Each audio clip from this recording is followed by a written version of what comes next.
سلام به دوستان عزیز. صبح همگی بخیر. امروز شنبه 5 آپریل هست و ما با یکی دیگه از برنامه‌های پند و گپ در خدمتتون هستیم. برنامه متفاوتیه از نظر تعداد مهمانی که داریم و دوستانی که میان و تجربیاتشون رو با شما میخوان امروز به اشتراک بگذارن. امروز همونطور که تو آگهیات دیدین در رابطه با 2 تا از رشته‌های تحصیلات تکمیلی مالی در کالج میخوایم صحبت کنیم. در خدمت آقای علیرضا پهلوانی هستیم که تقریبا برای تمام دوستان اتاوایی حداقل آشنا هست اسمشون، و بعد 2 نفر دیگه از دوستانی که تو این رشته ها تحصیل کردن هم مهمان ما خواهند بود، خانم صدف خوشرو و خانم مریم مهدویان، و این گفتگو رو 4 نفره امروز ادامه خواهیم داد. کامیا رو امروز نداریم، یه سری کار داشت نتونست امروز بیاد، جاش خالی هست، ولی سعی میکنیم که دیگه در غیاب کامیار برنامه رو بتونیم جلو ببریم. بعد من فقط یه سری توضیحات کلی در قبال این برنامه بدم. بحث مالی و بحث حالا رشته‌های تحصیلی مالی و زمینه‌های کاری مالی جزو رشته‌های خیلی پرطرفدار هست، بازار کار نسبتاً خوبی داره و خوب هستش که اگر دوستان در فکر تغییر کار هستن یا در فکر این هستن که الان تازه میخوان شروع کنن و به چه شکلی شروع کنن، این برنامه رو حداقل ببینن، برای دوستانتون هم بفرستین. شاید هم برای کسانی که اینجا هستن الان و هم برای کسانی که ایران هستن یا کشورهای دیگه هستن قصد اومدن به کانادا رو دارن، بتونه یه دورنمای خوبی بده از اینکه چه رشته‌هایی وجود داره و حالا به چه شکلی این رشته‌ها خونده میشه، چطور میتونن با استفاده از این مدل رشته‌های تحصیلی وارد بازار کار بشن. اینا رو همه رو امروز بیشتر صحبت خواهیم کرد. اگر دوستان سوالی دارن میتونن توی قسمت سوالات لایو بنویسن، اون پایین یه علامت سوال هست زیر صفحه، روی اون بزنین میتونین سوالاتتون رو بنویسین و سعی میکنیم که در طول برنامه هر جا شد این سوالات رو پاسخ بدیم. من عنوان برنامه رو اینجا میذارم برای دوستانی که بعداً میان و بریم دوستان رو بیاریم روی خط.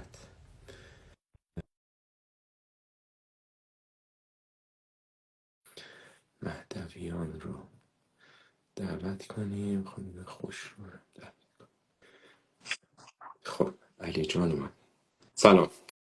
سلام کاوه خوب جان. هستین؟ صبح بخیر. مرسی شما خوبین؟ قربان شما، مرسی، ممنون. سلام. سلام. سلام. سلام. اولین باری که همه مهمونامون بدون مشکل سریع اومدن. همیشه اینقدر طول میکشه، یکی ارور میده، یکی چیز میشه، ولی خیلی خوب شد. فکر کنم نوت‌های کامیاب لیک نیست. میگیریم نه؟ آره میگم کامیاب نیست، همه چی راحت داره آره انجام میشه. ایشالا مشکلی آه، هم پیش نیاد، همینطوری ادامه آره پیدا ایشان. کنه. واقعا نه، من بهتون صبح بخیر میگم. مرسی که روز تعطیلتون رو در اختیار ما گذاشتین. این یکی از اون برنامه‌های هیجان انگیزی که فکر کنم خیلی هم منتظرن که امروز ببینن و بشنون و آشنا بشن با مباحثی که میخوایم صحبت کنیم. من خیلی صحبت نمی‌کنم، یه توضیح خیلی کوتاه اول برنامه دادم، ولی بریم یه ذره وارد صحبت‌هامون بشیم. همیشه اولین سوالی که ما داریم یا اولین درخواستی که داریم معرفی مهمانانه که بقیه هم بشناسن، آشنا بشن، کی هستن، چی کار میکنن، چه سابقه‌ای دارن، و بعد بریم وارد سوالات برنامه شیم. میخواین از بالا من اگه ببینم علی جان هستن، خانم مهدویان و بعد خانم خوشرو، اگه میخواین به همین ترتیب بریم. Ladies first. بذارین با پس خانم از پایین فرمد. میریم. مریم خانم شما اول بفهم. من اول شروع کنم، بله ببخشید بله. لحظه صداتون قطع شد. مرسی از دعوتتون کاوه جان، علی جان، مرسی که این فرصت رو به من دادین و خیلی خوشحالم که بتونیم تجربیاتمون رو با کامیونیتی به اشتراک بذاریم. من مریم مهدویان هستم، توی رشته فاینانشل سرویسز این افتخار رو داشتم که با جناب علی آشنا بشم و استاد من بودن و توی فاینانشل سرویسز توی بانک بی ام او کار میکردم یه مدت، ولی به تازگی سویچ کردم به قسمت بیزنس و تصمیم گرفتیم که یه بیزنس کوچیک خانوادگی رو راه بندازیم و همچنان از تجربیات بانک استفاده میکنم و به صورت پارت تایم هم توی الگون همین رشته فاینانشل سرویسز خیلی مختصر تدریس دارم که خیلی هم بسیار عالی. دور نباشم از مپل. فقط حالا اگر خیلی به حاشیه نمیره بعداً اگه دوست داشتین راجع به بیزینس خودتون هم صحبت کنین حتما خوشحال حتما میشم. اگه وقتش هست با کمال میل. میخواین الان یه توضیح کوتاهی پس بدین چون گفتیم بیزینس؟ حتما. بیزنسمون در واقع خیلی کوچیک و مختصره و یه شرکت بستنی سازی از نو شروع کردیم و محصولاش یه ذره سعیمون این بود که ساده ترین و سنتی ترین حالتی که بتونیم یه محصولی رو به اجتماع بدیم در واقع، و تمام سعیمون این بود که از محصولات ارگانیک، نچرال و ساده، بدون مواد نگهدارنده، بدون مواد افزودنی، بتونیم یه محصولی رو درست کنیم و نتیجهش شده یه شرکتی به اسم نایس کریم که حالا فعلا از فارمرز مارکت های اتاوا شروع کردیم و انشالله بتونیم فرصتش رو داشته باشیم که اکسپند کنیم و به شهرهای دیگه بریم، ولی فعلا نیش مارکتمون فارمرز مارکت های اتاوا هست. پس منتظر باشیم که بیشتر بشنویم راجبش. حتما چون فکر کنم بعداً باید یه پند و گپ جدا با شما بزنیم راجع به این بیزنس صحبت کنیم. حتما. میذارم تو لیست. صدف جان شما؟ عرض سلام دارم. اول خیلی ممنون بابت دعوتتون و این شرایطی که به وجود آوردین تا حالا اگر بشه یه چیزی رو شیر کنیم که تو این مسیر بتونیم اگر کمک چیزی هست به کامیونیتی خودمون داشته باشیم. خیلی خوشحالم که اینجام. صدف خوشرو هستم، فارغ التحصیل رشته اکانتینگ و فایننس پرکتیس از آلگونگوین کالج. بعد تقریبا 2 سال پیش گریجویت شدم و خب نمیدونم بگم متاسفانه یا خوشبختانه هیچ سابقه ای زمانی که ایران بودم نداشتم و خیلی شرایط من رو به یه سمتی برد که کلا بیام تو گروه حالا اکانتینگ و فایننس. بعد دیگه گریجویت که شدم خب دیگه مثل همه ایرانی‌ها و حالا همه کسایی که مهاجرت میکنن شروع کردم به اپلای کردن و جاب پیدا کردم تو شرکت کلاریج هومز. فکر کنم یه شرکت بزرگ کانستراکشن و کلا ساختمان‌سازی و اینجور چیزاست که به عنوان اکاونتنت تو بخش اکاونت پیبل الان تقریبا حدود 2 ساله که اونجا مشغول به کارم و در خدمتتون هستم. مرسی. حالا این که گفتین خوشبختانه یا متاسفانه، اتفاقا یه خوشبختانه میشه برای دوستانی که تو همین مسیرن، یعنی سابقه ای ندارن، حالا ایران هم اونجا و میدونن که میتونن اینو تو مسیرشون داشته باشن. خیلی خوب. دقیقاً، چون من در واقع اکسپریانس قبلیم تو قسمت کمیکال انجینیرینگ بود و خب خیلی یعنی واقعا کاملا متفاوت بود مسیرایی که بودم. بعد ولی دیگه حالا میگم این شرایطی پیش اومد که اومدم اتاوا و دیگه سویچ کردم روی رشته و خب سوفار که واقعا به نظرم که همه چی خوب بوده با توجه به حالا شرایط سختی که داریم مواجه میشیم باهاش تو کانادا به خاطر حالا جاب و حالا مسائلی که همه یه جوری باش اینوالویم. بعد so far so good. عالی. و برسیم به علی جان. علی جان شما فکر کنم معرفی دیگه لازم نداری، ولی خب اگه یه توضیح کوتاهی بدید. خواهش می‌کنم. اولا که سلام عرض می‌کنم خدمت همه عزیزانی که تو این لایف شرکت میکنن از سازمان پند و شما کاوه جان خیلی تشکر میکنم بابت اینی که امکان این در واقع لایو رو فراهم کردین و همینطور حمایت همیشگیتون از جامعه ایرانی خیلی خیلی ارزنده هست. من خب مهمترین دلیل این که توی این لایف الان هستم این هستش که من در همین یکی از این 2 تا رشته در رشته فاینانشال سرویسز تدریس میکنم از سال 2016 و در رابطه با رشته اکاونتینگ و فاینانشال پرکتیس هم به دلیل اینکه کوردینیتور هستم در کالج الگونکوین، از طریق یکی دیگه از کوردینیتورهایی که توی در واقع اونجا هست یه مقدار کمی اطلاعات دارم. برای همین از صدف جان خواستم که امروز بیان اینجا چون ایشون فارغ التحصیل همین رشته هستن و تجربیاتشون رو به اشتراک بذارن. من همینطور خیلی تشکر میکنم از مریم و صدف به خاطر اینی که روز تعطیل وقتشون رو گذاشتن و اومدن تو این لایو اینستاگرامی شرکت میکنن و تجربیاتشون رو به اشتراک میذارن. یک خلاصه اگه من بخوام بگم به دلیلی که من فکر کنم یه ذره ممکن مرتبط باشه با بحث امروز، من در ایران مهندسی خوندم. من مهندسی عمران خوندم در پلی‌تکنیک و مهندسی ژئوتکنیک خوندم در دانشگاه فنی دانشگاه تهران.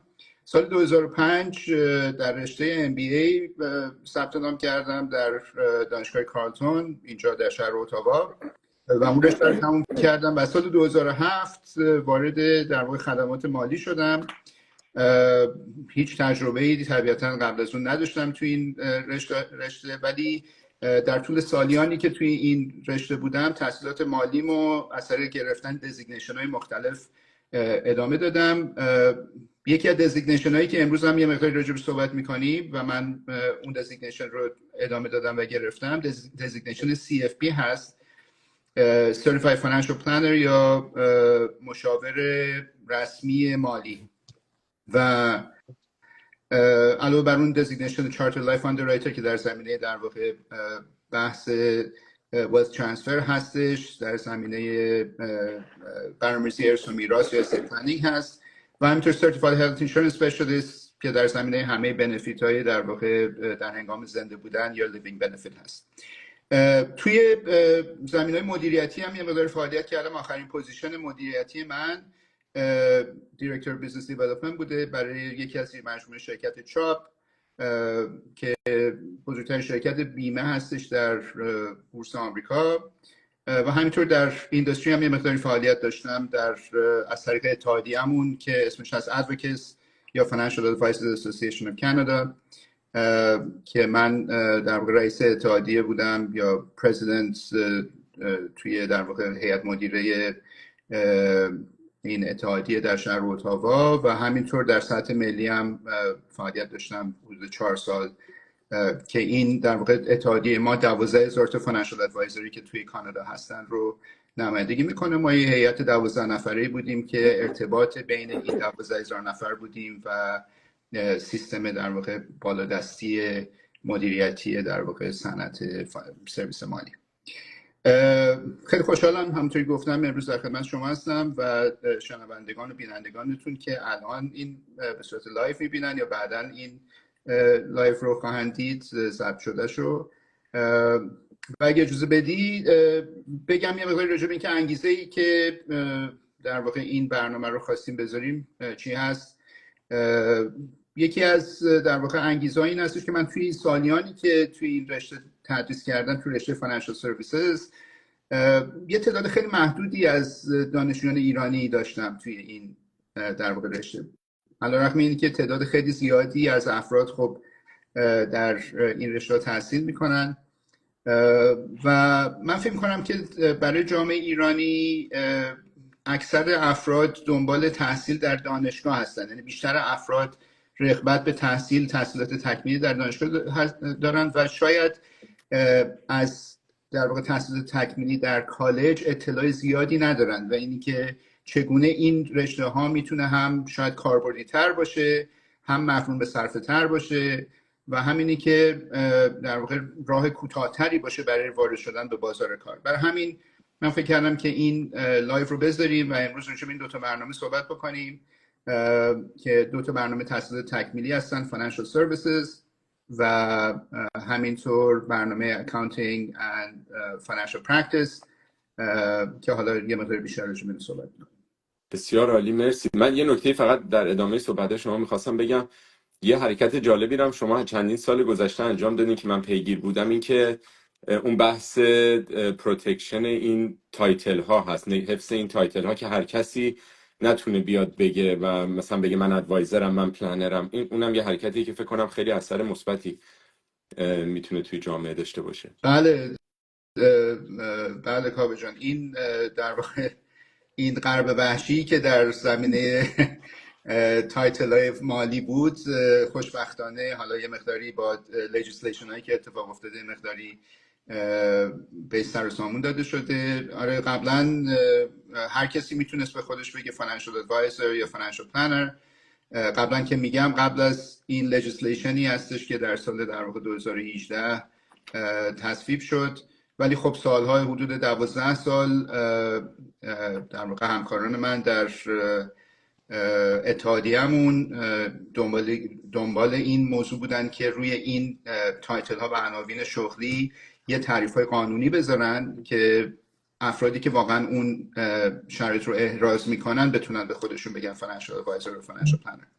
و این در نهایت بعد از سالا مسیر خیلی طولانی و بارها تلاش و بردنش توی صحن مجلس چند بار و انتخابات برگزار شدن و دوباره از اول شروع کردن و اینها، بالاخره تصویب شد خوشبختانه. و الان افراد همونجوری که هدف این در واقع پیگیری ها بود باید یه شرایطی اعراض بکنن برای اینکه به خودشون میگن فاینانشال ادوایزر و فاینانشال پلنر، که فاینانشال ادوایزر در واقع یا یه فردی هستش که سلز ایجنت، یعنی مسئول فروشه، یا اینی که اگر فاینانشال ادوایزر هست باید یه شرایطی رو اعراض بکنه که به خودش بگه فاینانشال ادوایزر، و رده بالاتر از اون هم فاینانشال پلنر هست. و یکی از دزیگنیشن هایی که میتونه به شما این در واقع امکان رو بده که به خودتون بگین فاینانشال پلنر یا مشاور مالی، این هستش که شما دزیگنیشن CFP رو داشته باشین. این یکی از راه هست، یکی چند تا راه دیگه هم هست، ولی CFP خب یکی از بهترین راه ها هست، Certified Financial Planner، و ما امروز راجع به CFP یک کوچولو صحبت خواهیم کرد. بله الان از سال در واقع 2021 هم این اجرایی شد این قانون، و بر صورت افراد باید حتما اون مسیر رو طی کرده باشن برای اینکه بتونن به خودشون بگن فاینانشال ادوایزر یا فاینانشال پلنر. بسیار عالی. خب بریم به این دو تا رشته برسیم. شروع کنیم که اولا این رشته ها، حالا من چون میخوام زیاد صحبت نکنم فقط سوالاتی که داشتم رو میگم که یه کم راجع به هر کدوم از رشته ها صحبت بشه و شرایط ورود بهشون چجوریه و چه چیزی هر کدوم از این رشته ها آموزش میدن، و بعد در نهایت بریم به این برسیم که حالا بازار کار هر کدوم به چه صورت میتونه باشه، کجاها میتونن کار کنن، شخصی، استخدامی و اینا، و حالا بقیه سوالات تو این فاصله به دست من برسه حتما میگم. بله خیلی هم عالی. در رابطه با اینی که در واقع این رشته ها شرایط ورودشون چی هست، ببینن رشته تحصیل تکمیلی هستن، بنابراین حداقل باید یک در واقع یونیورسیتی دیگری، مثلا یه لیسانس دانشگاهی باید شخص داشته باشه برای اینکه بتونه بیاد. البته کالج دیپلمای دوره 3 ساله کالج هم اگر گذرونده باشه میتونه بیاد توی این رشته ها. من راجع به رشته فاینانشال سرویسز همونطوری گفتم اطلاعاتم بیشتره، راجع به اون یه مقداری شرایط ورودش رو توضیح میدم. از هر کدوم از رشته های در واقع آندرگراد، رشته های لیسانس میشه اومد وارد این رشته شد، به دلیل اینی که در واقع هدف بر این هستش که این رشته قراره که یک پلی بزنه بین اون چیزی که شما از قبل خوندید و کاری که کردید و یه بازار کاری در زمینه مالی. در رشته اکانتینگ هم تا جایی که من میدونم به همین شکل هست و شما از رشته مختلف میتونید واردش بشین و بعد از طریق این رشته در واقع آمادگی اینو پیدا بکنید که وارد بازار کار بشید. طبیعتاً یه استانداردهای زبان داره، آیلتس باید فرد یه حداقلی رو باید چیز بکنه، فکر کنم 6.5 هستش اگه اشتباه نکنم، البته اونو بعداً میتونید چک بکنین. من خیلی کارم آکادمیک هست، بیشتر در زمینه در واقع ثبت نام و اینها خیلی تخصص ندارم، ولی فکر میکنم که آیلتس 6.5 میخواد و همین، و بعدش هم یه مراحل در واقع اپلیکیشن داره که بتونن افراد واردش بشن. یه سوالی دارم، ببخشید واسه حرفتون، حالا هر کدوم از دوستان بتونن جواب بدن. اینکه مثلا صدف جان گفتن سابقه ای نداشتن، آیا اون لیسانسه میتونه نامرتبط باشه با فایننس و میتونه هر رشته‌ای باشه و بیان و اقدام کنن، فقط صرف داشتن تحصیلات دانشگاهی کفایت میکنه؟ بله. بسیار عالی، مرسی. بله، این همونطور که گفتم هدف بر این هستش که افرادی رو با در واقع بک‌گراندهای مختلف از طریق این برنامه آموزش بدیم برای اینی که بتونن وارد بازار کار در این زمینه ها بشن. برای همین هستش که میتونه بک‌گراندتون هر چیزی باشه. البته که خب در زمینه مالی تحصیل کردن یه مقداری پیش زمینه ریاضی میخواد برای اینکه شما موفق بشین توی اون زمینه. البته ریاضی خیلی سنگین، انتگرال و نمیدونم حساب دیفرانسیل و اینا نمیخواد، ولی بالاخره یه مقداری با عدد و رقم باید فرد راحت باشه که بتونه در واقع درس رو بهتر پاس بکنه. ولی نه، بک‌گراند خیلی مرتبط نمیخواد. ما هممون از بک‌گراندهای مختلف اومدیم، هر سمون که اینجا داریم صحبت میکنیم و هر کدومون رفتیم تو این رشته و تونستیم که در واقع این کار رو انجام بدیم. این graduate certificate program هم هست دیدم، نمیدونم هنوز اون برنامه اونتاریو برقرار هست یا نه، ولی جزو رشته هایی بود که میتونست منتج به PR بشه برای افراد. آره متاسفانه این post graduate work permit رو برای این در واقع رشته های post graduate کالج الان برداشتن، ولی خب خیلی داره لابی میشه با دولت که دوباره برگردونن. اخیراً یک عقب نشینی در واقع دولت کرد در رابطه با دیگریایی که در واقع از طریق کالج میدن بدون توجه به اینکه چه رشته‌ای میخونین شما. مثلا اگر یه بچلرز دیگری بخونین توی لیسانس کالج بخونین بهتون پست گریجویت ورک پرمیت میدن، ولی این دو تا رشته برای پست گریجویت ورک پرمیت کوالیفای نمیشن در حال حاضر. ولی خب خیلی مسیر خوبی هستن برای کسانی که اوردی پی آر دارن یا اوردی ورک پرمیت دارن. میدونین به خاطر اینکه این دوره در واقع فینانشال سرویسز فقط 8 ماهه. میدونین شما میایین با 8 ماه افراد با تحصیلات بعضا خیلی بالا میان وارد کانادا میشن، مدت‌ها کارهای جنرال میکنن و بعد مسیرشون رو نمیتونن به راحتی پیدا کنن در بازار کار کانادا و ممکنه که حالا دچار سرخوردگی بشن، شاید اینتگریت نشن و شاید فکر اینو بکنن که علیرغم هدف خیلی در واقع مصممی که داشتن که بیان اینجا و اینجا بمونن مجبور بشن که برگردن. ولی این دوره مثلا 8 ماهه و دوره اکانتینگ 1 ساله، یعنی 3 ترمه، این یکی 2 ترمه. اگه کسی اوردی ورک پرمیت داره یا اوردی پی آر داره یا اینی که اینجا زندگی کرده، از راههای دیگه توی پولای این هستش که بتونه پی آرش رو بگیره، خب این خیلی راه خوبی هستش که بیاد این رشته رو بخونه و از این طریق وارد بازار کار بشه. بسیار عالی.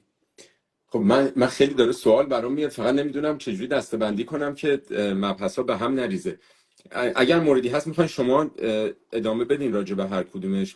خیلی راجع بازار کار دارن دوستان میپرسن که حالا الان طول دوره هم که سوال کرده بودن شما گفتین 8 ماه و 1 سال، ولی خیلی ها دارن میپرسن که ما بعد از فارغ التحصیلی از این رشته ها چه آینده‌ای میتونیم داشته باشیم. آره اجازه بدید من اگر امکانش هست یه چند دقیقه راجع به اینی که در واقع ساختار این رشته چگونه هستش صحبت بکنم که این مرتبط میشه به اینی که حالا بعد چه جوری وارد بازار کار میشین شما از این طریق.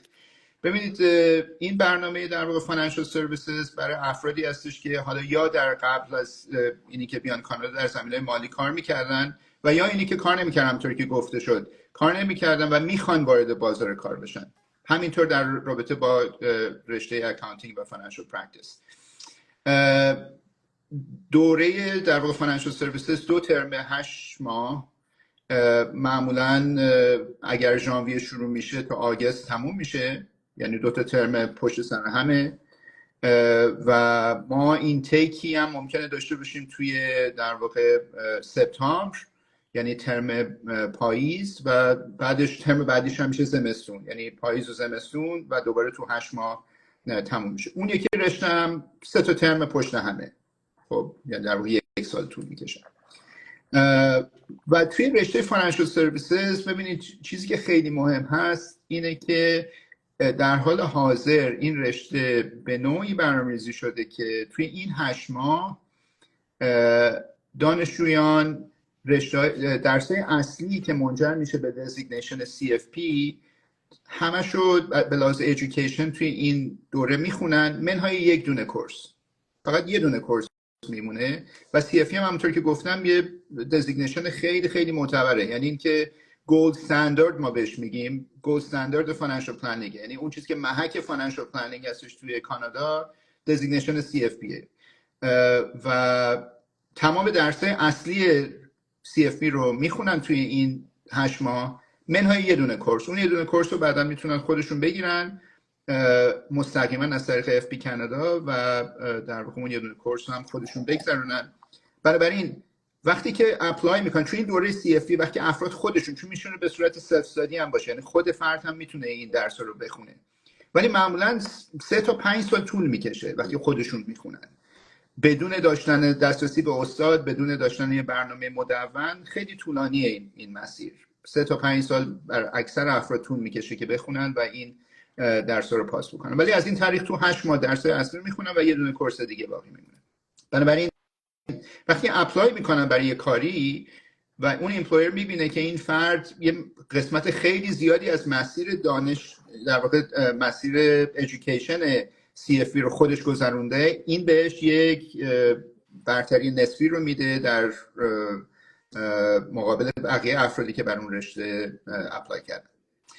یک سرتیفیکیشن دیگه که تو این 8 ماه افراد میگیرن یا میتونن بگیرن، الزاما این باید امتحانش هم پس کنن دیگه، این همیشه اینو مد نظر داشته باشین که این رشته این درس‌ها رو میده توی این دوره، ولی خب امتحانات مرتبطش رو باید افراد پس بکنن.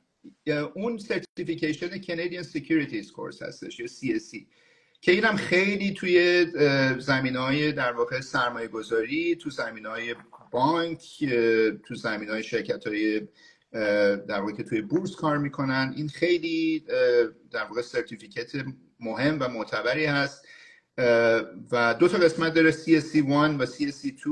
دوباره افراد وقتی خودشون اینو میگیرن و به تنهایی میخوان فقط همین یه دونه درس رو بخونن، معمولا 1 سال طول میکشه، ولی این درس رو هم لول 1 رو تو ترم اول میخونن افراد و لول 2 رو توی ترم دوم. خب بعد ببینید شما وقتی از این رشته فارغ التحصیل میشین، عملاً تمام درس‌های اصلی CFP رو خوندین. اگر امتحاناتش رو پس کرده باشین، امتحاناتش رو باید با یه امتحانی رو با کالج الگانکوین افراد میدن، ولی یه امتحان دیگه هم باید با اون در واقع یه ایندستری لول امتحان هم داره دیگه، اونم باید پس کنن. هم اینو گرفتین، هم اینی که CSC رو گرفتین. بنابراین وقتی دارین اپلای میکنین برای کار، بسیار بسیار در موقعیت خوبی شما رو قرار میده.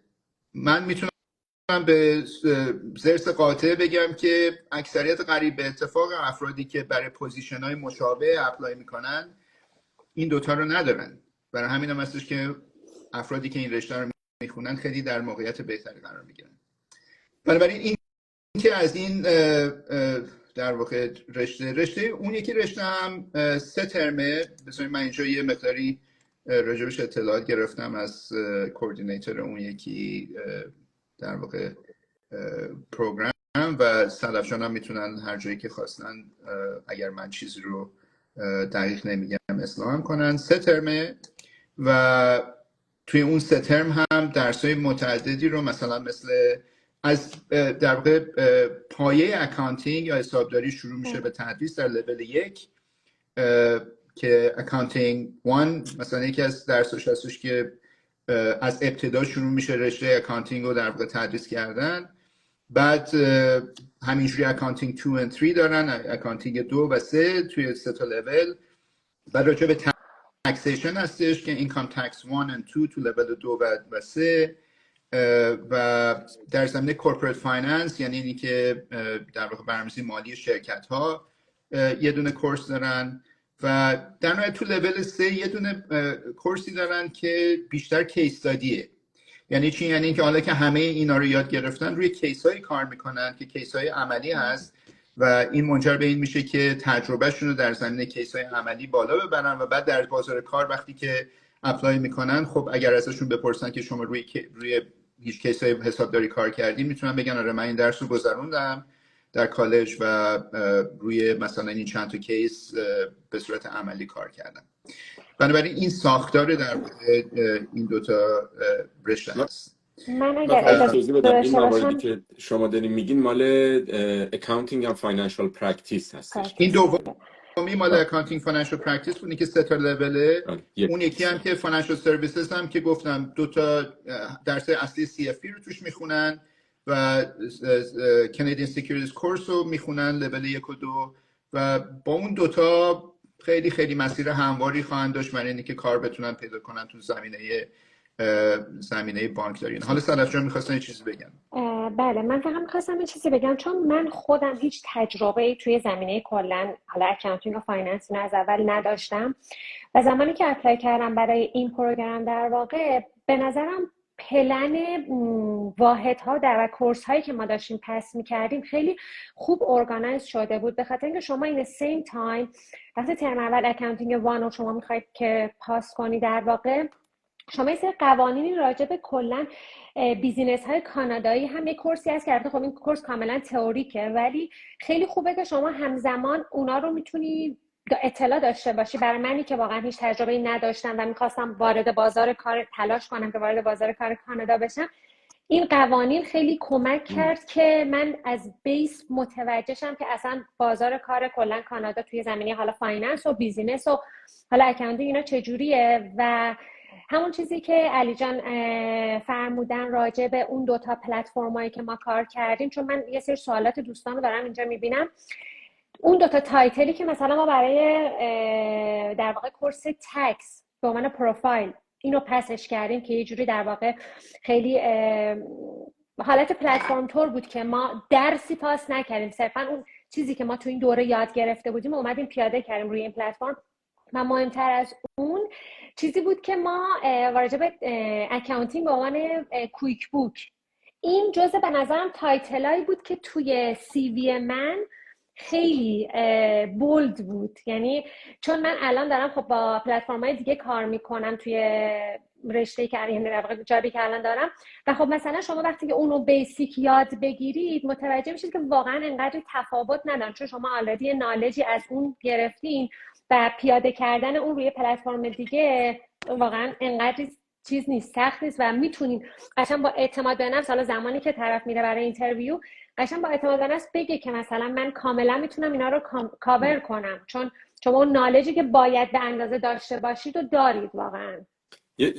یه نکته جالبی که تو حرفاتون بود، حالا من با رشته خودم مقایسه میکنم، من مهندسی صنایع خوندم، اونجا هم میومدیم از هر چیزی یه تیکه رو یاد میگرفتیم، ولی بعد در نهایت تمام این تیکه ها بهتون یه بازار وسیعی از کار رو میذاشت جلوتون. و الان این رشته هم که داریم میگیم من به نظرم همون شرایطو داره، یعنی به شما آره یه چیزایی از هر چیزی یاد میده که شما وقتی خارج میشین یه چند بزرگراه جلوته دیگه، نه آره یک چون مسیر باری. دقیقاً تو ترم اولی که ما داشتیم میگذرونیم در واقع حتی مثلا ما بیزینس منیجمنت هم خوندیم، یعنی این سیم تایم چند تا کلا لاین رو داشتیم. حالا نمیخوام بگم خیلی وسیع، چون قطعا به خاطر این بازه زمانی یک ساله پروگرام قطعا نمیتونن از اول همه چیز، ولی خب به اندازه‌ای که به نظرم شما باید واسه ورود به یک هیته کاری داشته باشی رو قطعا به نظرم کاملا کاور میکنه و شما میتونید با اعتماد به نفس واقعا وارد بازار بشید.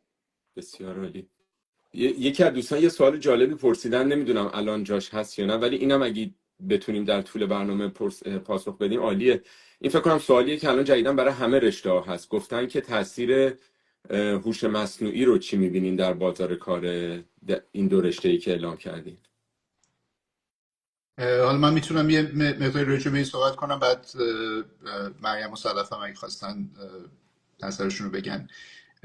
ببینید هوش مصنوعی خب بستگی داره به اینی که شما کدوم یکی از دو تا اسکول اف ثات خیلی بزرگ راجع به هوش مصنوعی هستش دیگه. یکی این هستش که این یه ابزاری میتونه باشه برای اینکه ما کارامون رو بهتر راحت‌تر انجام بدیم، و یه اسکول اف ثات دیگه هم هستش که خیلی سیاه و دارک و اینا هستش که نه دیگه میاد و همه کارا رو میگیره و کسی دیگه کاری نخواهد داشت. ولی توی قسمت اول ببینید بحث در واقع من در زمینه رشته خودم میگم فاینانشال پلنینگ، کارهای خیلی ابتدایی و روتین و اینها رو و کارهایی که خیلی تکرار داره توش، اینها رو میشه از این سرویس کمک گرفتم که ما همین الان اوردی داریم این کار میکنیم. تو خیلی از زمینه داره بهمون کمک میکنه الان که کارمون رو بهتر انجام بدیم. ولی در نهایت افراد به سراغ مشاور مالی میرن به خاطر اینی که اون رابطه انسانی رو در واقع باش داشته باشن. مثل رابطه ای هستش که شما با دکترتون یا با یه معلم یا یه استاد دارین.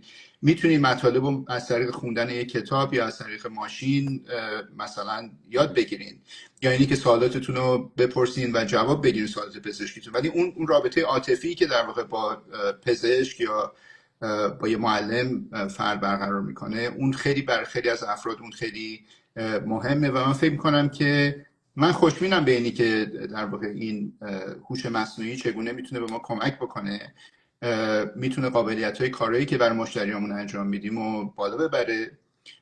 ولی در این حال ما میتونیم که در واقع با گروه‌های بیشتری از افراد کار بکنیم و سرویس‌های بیشتری رو بدیم و افیشنسی بیشتری رو بگیریم در نهایت تو کاری که ارائه میدیم.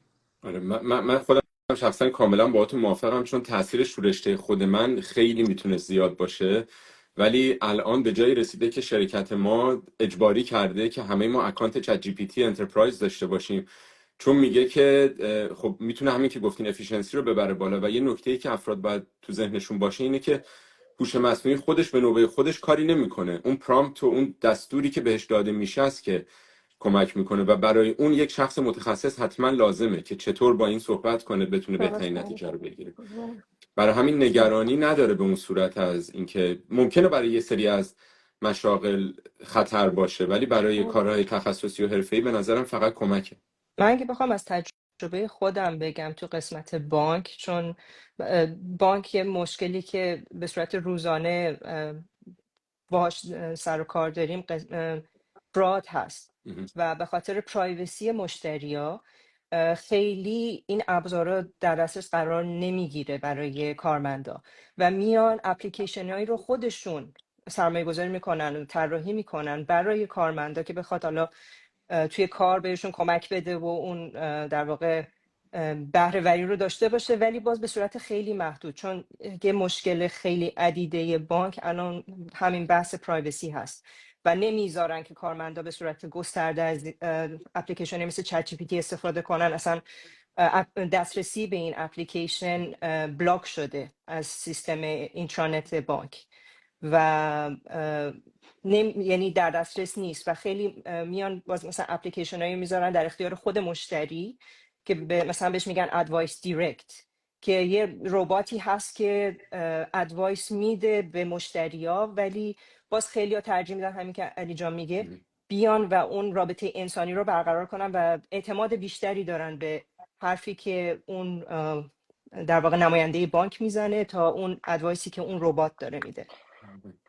دقیقاً به نظر منم همین چیزی که دوستان گفتنه. من حالا خودم توی هیته که الان دارم کار میکنم ما خیلی حقیقتاً اینوالو نیستیم با AI، ولی چون یه قضیه به نظرم یکم شاید چون جنبه مالی داره رشته هایی که ما داریم راجع بهش صحبت میکنیم و واقعاً به نظرم مردم بیشتر تراست میکنن که بیان حضوری صحبت کنن، چون بالاخره در نهایت شما نمیتونی بگی که چت جی پی تی 100 مطلق درست میگه، همیشه 1% خطایی باید در نظر بگیریم براش و چون طرف میخواد که حالا سرمایه‌اش رو بذاره، حالا میخواد به بهترین نحوهی که حالا امکانش هست اون راندمانی که مد نظر داره رو ازش دریافت کنه.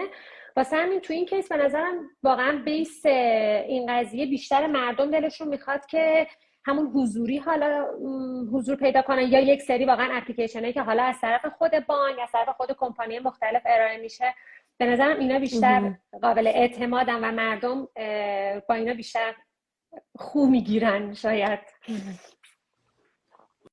بسیار عالی. آره خب من اون سوالمو هنوز این دوست عزیز خیلی پیگیرم هستن، میگن که اینو جواب بدین. میخوان بدونن که وقتی فارغ التحصیل میشن تو چه زمینه های مثلا الان بانک صحبت شد، جاهای دیگه صحبت شد، یه دورنمایی بدین که اصلا امروز من از اینجا فارغ التحصیل شدم، به خصوص اگه بشه راجع به فاینانشال سرویسز بیشتر بگین، چون تسهیلگر 3 تا سرتیفیکیت شد الان که گفتین و وقتی میان بیرون چی جلوشونه؟ برن امتحان بدن مشاور بانکشن، برن امتحان بدن شخصی مشاورشن، میرن تو کار اینوستمنت مورتگیج. اینا رو مگه یه ذره توضیح بدین ممنون میشم. بله باشه حتما. ببینید آره خیلی زمینه‌های مختلفی رو ایجاد میکنه رشته فاینانشال سرویسز.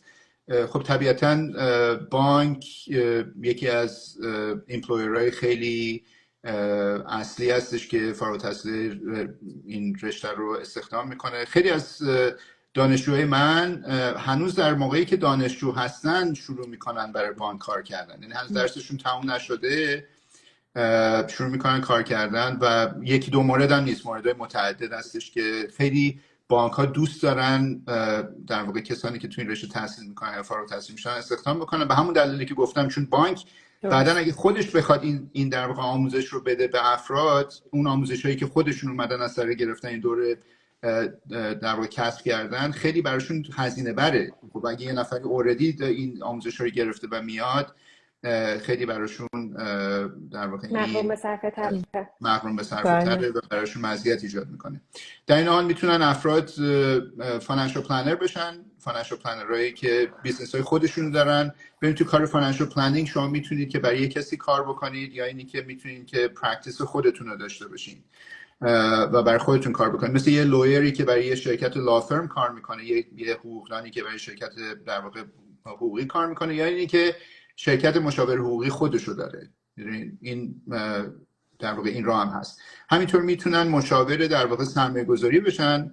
مشاورای سرمایه گذاری تو شرکت های سرمایه گذاری کار میکنن و اگر در واقع توی اون زمینه تحصیلاتشون رو ادامه بدن میتونن پورتفولیو منیجر بشن تو شرکت های سرمایه گذاری و چیزایی از این دست. میتونن تو زمینه بیمه کار کنن، اینشورنس ادوایزر بشن. این هم در واقع صنعت بیمه هم صنعت خیلی بزرگی هستش در کانادا. به صورت علمی و درست میتونن این کار رو انجام بدن. میتونن در واقع تریدر یا معامله‌گر در واقع سکیوریتیز تریدر بشن به فارسی یا هر چی که میشه سکیوریتیز تریدر. میتونن اینوستمنت آنالیست بشن، برای شرکت در واقع اینوستمنت کار کنن. میتونن برن تو زمینه کامپلاینس کار کنن، یعنی اینکه برن کامپلاینس آفیسر بشن توی حالا یه سازمانایی که توی این زمینه‌ها کار میکنن. بنابراین خیلی خیلی زمینهای متعددی رو راهشو باز میکنه و افراد میتونن توی این زمینه‌ها کار بکنن. مورگیج هم شما گفتین، بله من واقعا یه چند تا از فارغ التحصیلای همین رشته فینانشال سرویسز از دانشجویان من بودن، خیلی تو زمینه مورگیج بسیار موفق هستن. من خیلی خوشحال میشم تو لینکدین میبینم مدام دارن جایزه میبرن در سطح کانادا و اینها. بنابراین آره all of the above، همه اون چیز مواردی که شما گفتین به اضافه چندین تا در واقع رشته دیگر رو میتونه شامل بشه. رشته اکانتینگ هم که خب اکانتینگ دیگه، میدونید اکانتینگ هم بالاخره زیر و زیر شاخه‌های اکانتینگ، بوک کیپینگ، چیزایی از این دست رو میتونه شامل بشه. بسیار عالی. این اکانتینگ همیشه میگین، من تو درسی که میخوندم داشتیم ولی من هیچ وقت نتونستم بالانس شیت این ور اون ورش رو واسه همین میخوام بگم ببین ارجاع بدم که دوستان فکر نکنن رشته های ساده ای اگر 8 ماه اگر 1 ساله قطعا رشته های ساده ای نیست. باید علاقه داشته باشن، باید کار کنن، باید تمرین داشته باشن تا بتونن اون بازار کار خیلی خوبی که شما براشون ترسیم کردین رو بهش برسن. حتی سنگین تر هم هست، چون تمام اطلاعات شما باید تو 1 سال یاد بگیرین، پاس کنین و بعد برین ارائه بدین. فشرده تره، کارش بیشتره. آره من خیلی خوشحالم که 2 تا فارغ التحصیل همین رشته‌ها اینجا هستن که میتونن در واقع راجبش نظر از تجربهشون بدن. خیلی خیلی سنگینه، یعنی این رشته فینانشال سرویسز رشته سنگینیه. توی 8 ماه در واقع شما آره باید کار کنید و چیز کنید، خب نتیجهش خیلی نتیجه خوبی میتونه باشه. شما حساب کنید میرید دانشجو برای مقطع بچلر، بعد میخوایم مثلا حالا اکانتینگ بخونین، 4 سال یک سری در واقع کورسای مشخص رو توی 4 سال تخص میکنن که به شما یک نالجی بدن که حالا یه خروجی داشته باشه.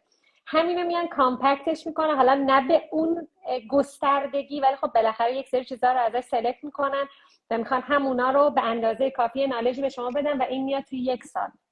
قطعا وقت اضافه تر میخواد، وقت بیشتر میخواد، صبر بیشتر میخواد، تلاش بیشتر میخواد که در نهایت اون چیزی که آدم میخواد بهش برسه دیگه، وگرنه که اکانتینگ نمیشد. این به نظرم که الان گفتیم به نظرم یکی از مزیت‌های خوب کالج نسبت به دانشگاهه. حالا خیلی صحبت راجع به ارزش مدرک و اینا هست، ولی واقعا کالج افراد رو تو بازه زمانی کوتاه آماده میکنه برای اون بازار کاری که دانشگاه تو بازه 2 برابر تقریبا این کارو میکنه. و حالا به تجربه ثابت شده که شرکت‌ها، سازمان‌ها خیلی به مدرک کار ندارن، یعنی مهم براشونه که شما چی بلدین که بتونین استخدام شین و یه دوره‌های نسبتاً کوتاه مدت مثل این خیلی اون شرایط رو فراهم میکنه که وقتی افراد میرن وارد بازار کار میشن اون چیزی که اونا دنبالشن رو بلدن. دقیقاً هم چیزی گفتی کاوه جان. اون چیزی رو تو کالج به افراد یاد میدن که لازمه برای اینکه اون کاری که قراره انجام بدن رو بتونن انجام بدن. خیلی straight to the point، خیلی مسیر مستقیمی هستش برای اینکه اون کاری که میخواین انجام بدید. درس‌های حاشیه‌ای و چیزهای اضافی و اینها شما نمیخونید، همونایی رو میخونید که لازمه برای اینکه کاری بخواین انجام بدین و بعد مسیر کاریتون هم مشخص تره. ببینید شما مثلا یه لیسانس یا فوق لیسانس تو این زمینه‌ای که میگیرین یه عالمه چیزهای مختلف خوندین، ولی وقتی که میاین بیرون، ببین من الان اگر یه نفری داشته باشم، چون من تو این حرفه سالیان سال استخدام هم کردم، من 2 نفر داشته باشم، یکی فوق لیسانس یا حتی دکترای فایننس داره، خب ولی یه نفر دیگه درسای اصلی CFP رو خونده. خب درسای اصلی CFP رو خونده و توی مسیر این هستش که CFP رو بگیره. احتمالاً اگه بقیه شرایطشون مساوی باشه، فقط من تحصیلاتشون با هم دیگه فرق بکنه، بقیه شرایطشون مساوی باشه، احتمالاً نسبت به اون کسی که درسای اصلی CFP رو خونده گرایش بیشتری دارن. به خاطر اینکه اون کاری که من میخوام در نهایت بهش بدم و فکر میکنم این با خوندن درسای استاندارد میتونه بهتر انجام بده. هیچ در واقع این آندرماین کردن اینی که زحمت و ارزشی که اون فردی که دکترای فایننس خونده، من اصلا هدفم اون نیست. من هدفم این هستش که برای اون کاری که من میخوام در نهایت بهش بدم این فرد آماده تره. من منظورم اینه. ولی خب اونم طبیعتا در جایگاه خودش بسیار چیز ارزنده ای هستش و خیلی هم خوبه، ولی معمولا ایمپلویرها اینطوری نگاه میکنن که من یه کاری دارم و میخوام یه فردی با شرایط A, B, C, D داشته باشه و بیاد این کار رو انجام بده.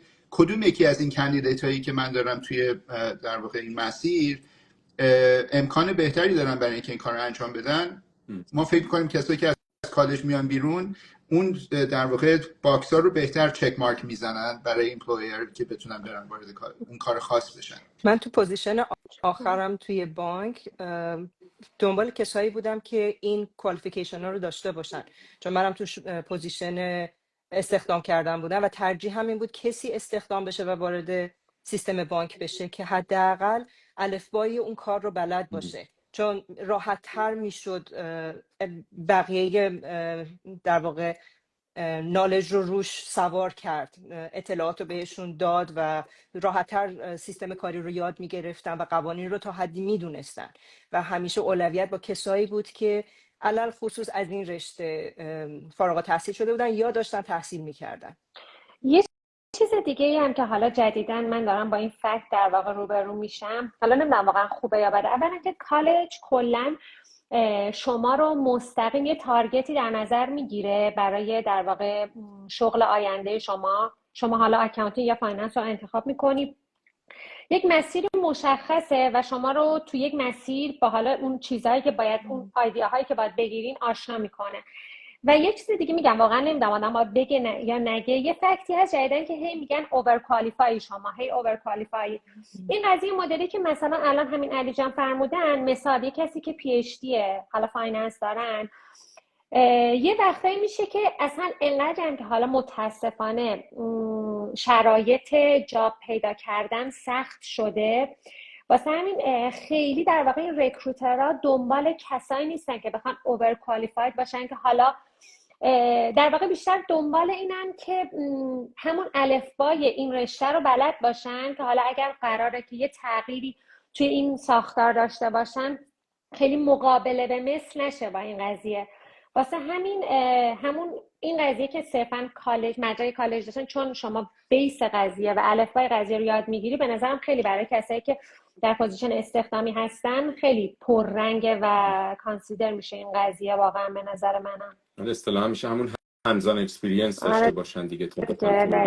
یکی از دوستان پرسیدن اینجوری که هست بهتره به جای مستر فایننس در دانشگاه وارد کالج بشیم؟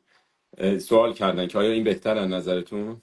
ببینید اینا خب خیلی اتفاقای شخصی هستش، بستگی داره به اینی که چی هدف هستش در نهایت. اگه هدف این هستش که وارد بازار کار تو این زمینه‌ای که من گفتم بشن، بخوان هزینه‌هاشون کمتر باشه، بخوان طول دوره کوتاه‌تر باشه، من فکر می‌کنم که این رشته فاینانشال سرویسز انتخاب خیلی خوبی هستش.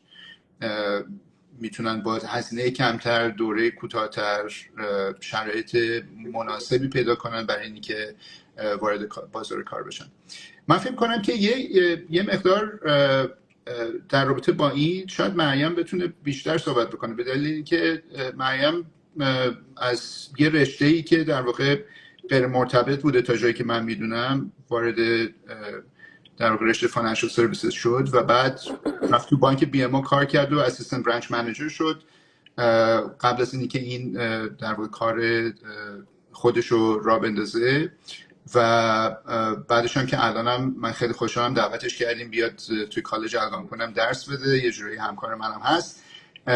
بنابراین اگر بتونی یه مقدار راجع به این بگی که خب تو هم این مسیر رو رفتی دیگه، توی مسیری که رفتی یه مقدار تجربت رو راجع به این مسیری که رفتی بگو و بگو که چگونه بهت کمک کرد که در واقع کار پیدا کنی و بعد حتما از اونم صدف شاید دوست داشته باشه راجع به تجربه خودش توی این زمینه بگه. حتما همینطور که شما گفتیم، من خب رشتم هم نامرتبط بود هم خیلی نامرتبط نبود. من تمرکزم روی بیزنس بود و بیزنس کوچیکی توی ایران داشتیم و بیشتر تمرکزمون روی واردات و صادرات بود و من فوق لیسانس بازرگانی بین الملل بودم و همیشه این لوپول قسمت امور مالی در خارج از ایران برای من سوال بود که ما هیچ وقت نمیتونستیم این مشکل رو حل بکنیم به خاطر مشکلات عدیده‌ای که تو ایران داشتیم با امور مالی و تحریم ها و جابجایی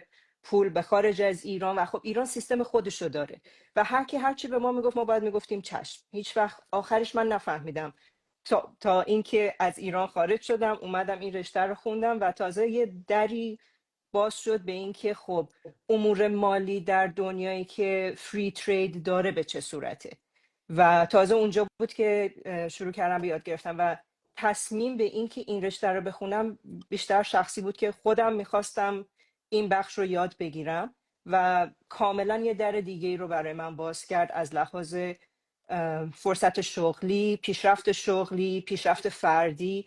و به عنوان یک کسی که تازه مهاجرت کرده بودم کانادا، فکر کنم تازه 2 ماه بود من اومده بودم کانادا و ثبت نام کرده بودم توی این رشته فاینانشال سرویسز. رفتم که پولی رو که قرار بود بابت کورس های کالج به حالا اون شرکتی که باید باهاشون رجیسترد باشیم، شرکت CSC، پرداخت کنم. بانک دید که به کجا دارم پول میفرستم، خودشون منو اپروچ کردن که ما تو رو میخوایم و از اونجا چی میگن مرحله شغلی من توی سیستم مالی باز شد. خودشون میخواستم، من نمیدونستم چه پیشرفتایی میتونم بکنم، نمیدونستم کجا میتونم برم. نه تنها در فرصت شغلی باز شد، من سیستم کانادا رو یاد گرفتم به عنوان یک مهاجر که چطور میتونم برای خودم مورگیج بگیرم اگر بخوام، چطوری میتونم کردیت بسازم اگر بخوام. و همه اینا خب خیلی فرصتهای خوبی بود که اگر من این رشته رو نمیخوندم شاید خیلی بیشتر طول میکشید که هم از لحاظ فردی بتونم به عنوان یک کسی که تازه وارد یک کشوری شده جا بیفتم و همین که بتونم کار پیدا کنم. واسه همین همزمان درس با فرصت کاری هم پیش اومد و پیشرفت‌های بعدش پشت سر هم. من یه سوالی بپرسم، این الان اومد تو ذهنم. آیا این 2 رشته جزو رشته‌هایی هستش که کوآپ داره یا پلیسمنت داره یا نه؟ برای ما داشت. کوآپ داره. اکاونتینگ نداشت. اوکی، پس فاینانشال سرویسز کوآپ هم داره. پس این خودش الان نداره. فاینانشال سرویسز کوآپ الان دیگه نداره. مریم توی سال 2020 سال 2020 بود. آره و اون موقع یه مقدار استراکچرش فرق می‌کرد، ولی الان کوآپ نداره. ولی واقعا نیازی هم نیست به کوآپ، به خاطر اینکه همینطور که مریم گفت وقتی که رفته پولش رو بده که برای اون کورس ثبت نام کنه، گفتن بیا برای ما کار کن. بله. من چند هفته پیش به دانشجوانم گفتم که یک از کارهایی که شما میتونید بکنید، یکیشون پرسید چجوری میتونم کار پیدا کنم. الان که دانشجوام گفتم رزومت رو بردار برو توی برانچ بانک بگو من دارم این رشته رو میخونم منو استخدام کنید. گفت یعنی به همین راحتی؟ گفتم حالا بکن ببین چی میشه. بله. به من گفتش که من رفتم توی بانک نزدیک دانشگاه رزومه‌مو بردم گفتم من دارم این درس رو میخونم. اینا گفتن بیا شروع کن اینجا کار کردن. پارت تایم استخدامش کردن همونجا که بره کار کنه. بنابراین واقعا نیازی به کوآپ، ما تصمیم گرفتیم که کوآپ رو برداریم به خاطر اینی که زودتر وارد بازار کار بشن افراد، برای اینی که میتونن برن راحت. با اینی که البته میگم راحت، ببین همه چی نسبیه دیگه، میدونید به خود اون فردم بستگی داره یه مقداری، ولی بالاخره اون زمینه رو دارن که بتونن برن و کار پیدا کنن. حالا یه چیز دیگه بگم که علی جان شما فرموده بودید راجع به PGWP، الان اومد تو ذهنم. اون زمانی که من داشتم درس می‌خوندم، من سال 2022 درسمو شروع کرده بودم، اون زمان اکانتینگ و فاینانشیال شامل PGWP میشد. یعنی چون پروگرامری حالا الان شما میگین عوض شده این جدیدن تو امسال عوض کردن. متاسفانه قضیه، چون اون زمان مثلا اون قانون ایرانیا، پالیسی ایرانیا نبود و خب حتما مثلا اگه می‌خواستی یه درس رو شروع کنی باید حتما شامل اون PGWP میشد، ولی خب بله. الان حالا برداشتن این قضیه رو. اینا قوانین امسال هست. تا قبل ام. از این قوانین جدید همه این رشته ها شامل PWP همون Post Grad Work Permit میشد و اون سالی که من ثبت نام کردم کوآپ هم داشت، ولی خب اکثر ماها هم رشته های هم دوره های من چون تونستیم زودتر کار بگیریم توی لازم به رشته کار نبود. مرتبط لازم به کوآپ نبود. آلردی داشتیم کار میکردیم و بیس مسیر شغلیمون گذاشته شده بود و خیلی این رشته توی پیشرفت کاری به من خیلی کمک کرد، پیشرفت سریعتر. یعنی اگر لازم بود توی یه پوزیشنی من 2 سال 3 سال به صورت حالا روتین بانک مثلا میگن ما میخوایم کسی رو که مثلا بهش ریز بدیم حداقل 3 سال پرسونال بانکر باشه، من 9 ماه تونستم ریز بعدی رو بگیرم، چون میگفتن خب تو که میدونی، تو که سیستم رو فقط باید یاد میگرفتی، سیستم بانک رو، قوانین رو میدونی، سوادش رو داری و پیشرفت‌های بعدی سریعتر برا من میومد. منم ببین اگر بخوام یه نکته که خیلی مهمه این هستش که مریم راجع به پیشرفت فردی صحبت کرد. این هم یه نکته خیلی مهمی هستش که بهش در واقع توجه بشه. من خودم موقعی که تو این رشته شروع کردم، اون سالی که شروع کردم، من البته این رشته رو نخوندم، من خودم رفتم CFP اینا رو خودم خوندم، ولی منظورم اینه که تو رشته کاری موقعی که شروع کردم به کار، اون کسی که منتورم بود بهم گفتش که تو توی رشته شروع کن کار کردن. اگر چون من خیلی در واقع شک داشتم راجع به اینکه آیا این رشته مناسب است با توجه به اینکه هیچ بک‌گراندی نداشتم، گفت اگر خوب بود میمونی توش، اگه نبود با یه عالم دانش و اطلاعات راجع به مسائل مالی میری که تو همه بقیه عمرت بهت کمک میکنه.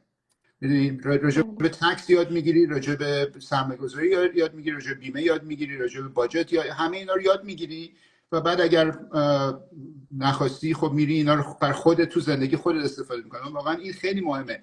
این چیزایی که ما تو این رشته یاد میگیریم هم میتونیم به بقیه کمک کنیم، ولی در وهله اول میتونه به خود ما به عنوان یه فرد کمک بکنه که مسائل مالی خودمون رو یه مقداری بهتر مدیریت بکنیم.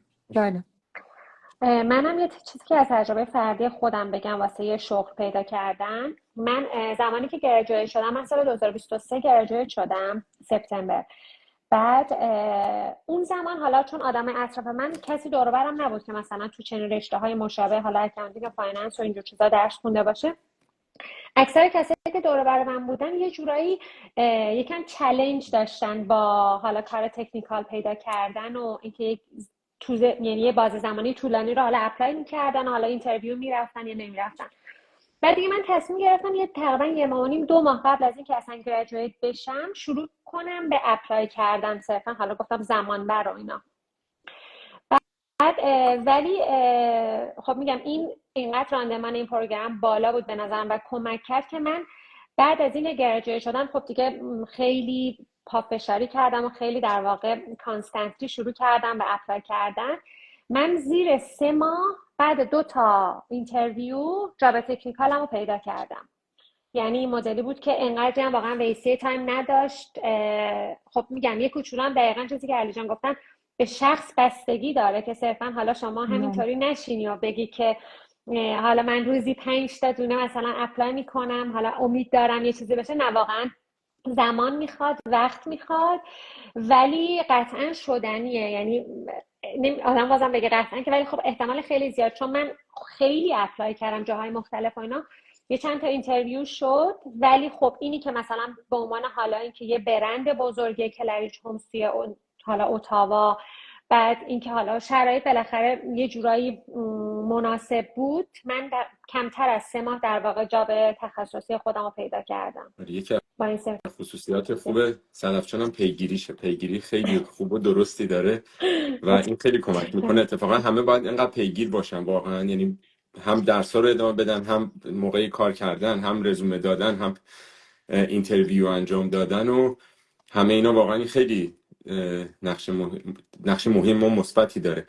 خب ما تقریبا رسیدیم به آخر وقتمون. اگر که نکته‌ای هست راجبش صحبت بکنیم، اگر نه من لایو رو سیو میکنم و برای شما دوستانم درخواست میفرستم که اگر دوست داشتین روی صفحتون میاد که مخاطبین شما بتونن ببینن و بهره مند بشن.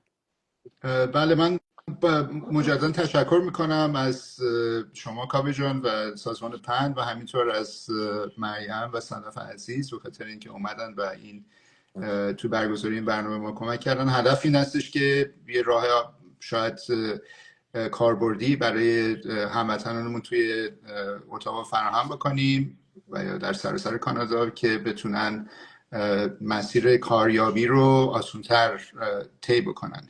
اگر کسی سوالی راجع به رشته فاینانشل سرویسز داره میتونه از طریق در واقع همین صفحه اینستاگرامی من از من بپرسه. این برنامه ها هر کدومشون یه پیج در واقع وبسایت هم دارن روی الگانکوین کالج. شما اگر توی گوگل سرچ بکنید فاینانشل سرویسز الگانکوین کالج، اون صفحه در واقع وب پیج این پروگرام میاد و همینطور برای برنامه اکانتینگ و اونجا میتونید اطلاعات بیشتری راجع به ادمیشن، راجع به لیست کورس هایی که توش هست، این دزیگنیشن هایی که بهش منجر میشه و لینک های مربوطه رو بتونید در اونجا پیدا بکنید. خیلی ممنونم و از این فرصتی که دادیم به ما. مرسی از همه شما. مرسی علی جان، مرسی صدف جان، مرسی مریم جان. خیلی از شما ممنون که چنین فرصتی رو در اختیار گذاشتین که ما یه کوچولو بتونیم شیر بکنیم اطلاعاتمون رو. در خدمت هستم اگر که سوالی چیزی بود. حالا بچه‌ها اگر دوستان سوالی داشتن بپرسم، من اگر بلدم نبودم حالا از کوردینیتور میپرسم، یه جورایی سعی میکنم اطلاعات درست رو به بچه‌ها منتقل کنم. من آیدیاتون رو با اجازه میذارم توی توضیحات که بتونن دوستان باهاتون در تماس باشن. مرسی از همگی. روز خیلی خوبی داشته باشید. روز خوبی داشته باشید. متشکرم. خداحافظ. خدا